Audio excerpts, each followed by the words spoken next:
അപ്പോൾ ഇന്നത്തെ കറി ഉണ്ടാക്കാൻ വേണ്ടി ഒരു 3 ഉരുളക്കിഴങ്ങ് കട്ട് ചെയ്ത് വെച്ചിട്ടുണ്ട്. അതിലേക്ക് ഒരു 4-5 വെളുത്തുള്ളിയും ഒരു പകുതി സവാളയും മഞ്ഞൾപ്പൊടി, ഉപ്പ്, പിന്നെ കുറച്ച് മുളക് പൊടി, പിന്നെ മല്ലിപ്പൊടി, ഗരം മസാലപ്പൊടി ഇത്രയും ചേർക്കുകയാണ്. ഇനി അതിന് ആവശ്യത്തിനുള്ള വെള്ളവും കൂടി ഒഴിക്കാം.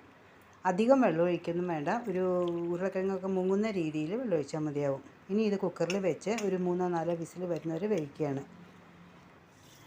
അപ്പോൾ ഇനി ചീഞ്ചട്ടിയിൽ വെളിച്ചെണ്ണ ഒഴിച്ചു, കടുക് പൊട്ടിച്ചു, കറിവേപ്പില ചേർത്തു, പിന്നെ ബാക്കി വന്ന പകുതി സവാളയും പകുതി തക്കാളിയും കൂടി ചേർത്ത് വഴറ്റി കൊടുത്തു. പിന്നെ കാശ്മീരി മുളക് പൊടിയാണ് ഇപ്പോൾ ചേർത്തത്. പിന്നെ കുറച്ചും കൂടി ഗരം മസാലപ്പൊടിയും മല്ലിപ്പൊടിയും കൂടി ചേർത്തു. ഒരല്പം ഉപ്പും കൂടി ചേർത്തിട്ട് നമ്മൾ കുക്കറിൽ വേവിച്ചിരുന്ന ഉരുളക്കിഴങ്ങ് അതിലേക്ക് ചേർക്കുകയാണ്. ഇനി എല്ലാം കൂടി മിക്സ് ചെയ്യാം. നന്നായിട്ടൊന്ന് ഉടച്ചു കൊടുക്കാം. കുറച്ചൊക്കെ ഒന്ന് ഗ്രേവി കിട്ടാൻ വേണ്ടിയാണ്, കാരണം നാളികേരമൊന്നും ചേർക്കണില്ല.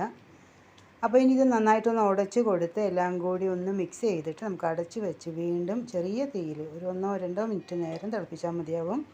പിന്നെ അങ്ങ് ഗ്യാസ് ഓഫ് ചെയ്യാം. അങ്ങനെ ചപ്പാത്തിക്കുള്ള കറി റെഡിയായി കഴിഞ്ഞു. എളുപ്പപ്പണിയല്ലേ? അപ്പോൾ നാളെ വീണ്ടും കാണാം അല്ലേ?